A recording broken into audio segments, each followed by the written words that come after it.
Hi, I'm Jeff Lovell, a staff accountant with AA Accounting, and today I'm going to talk about how to avoid some common errors related to managing rental properties.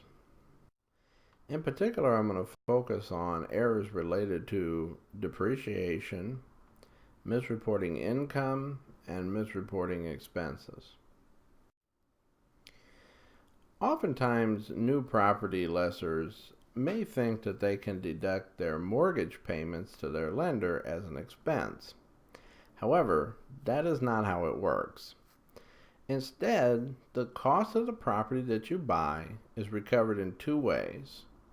The principal portion is deducted through depreciation over a period of 27.5 years in the case of the house, and generally 5 or 7 years for most other property. The interest paid to the lender is deducted each year as an expense. The rules for depreciating rental properties are stricter than for other categories of assets. You cannot take what's called a Section 179 expense deduction for a rental property, meaning that you have to depreciate the rental house over 27.5 years. You cannot simply deduct it out all in 1 year. Also, you need to remember to separate out the value of the land from the value of the house. Land is not depreciable. Generally, you should base the allocation to land on the assessed value, but if that figure is not available, you can rely on the allocation made by the county for property tax purposes. A good rule of thumb is that the IRS will not challenge the allocation if at least 10% of the purchase price is allocated to land. Security deposits that you receive from a tenant that at least potentially will be returned to them at the end of the lease are not income. If someone moves out and part of the security deposit is retained to pay for damages, that portion is income.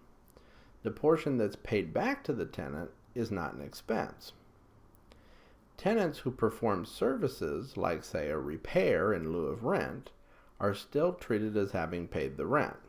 For example, Bob rents a small house from you for $500 a month. He does some repairs that are worth $100 in May. He writes you a check for May's rent for $400. You would still show the $500 of rental income for May, and you would have a $100 repair expense that you could deduct, even though you didn't pay $100 out of pocket.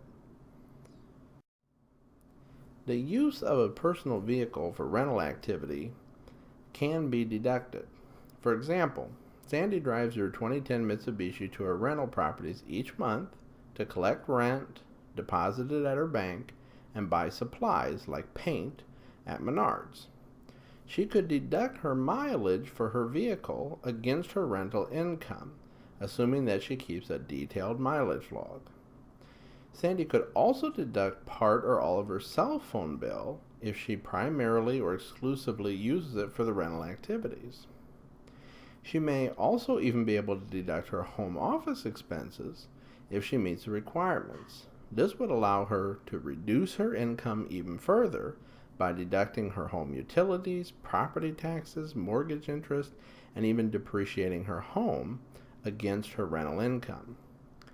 Another thing is that if your rental properties are held in a single member LLC, don't forget to deduct your LLC filing fees each year. If you have questions regarding this video or any other tax or accounting questions, give us a call at AA Accounting. Call us today to set up an appointment to discuss your tax situation with one of our tax experts. We can help.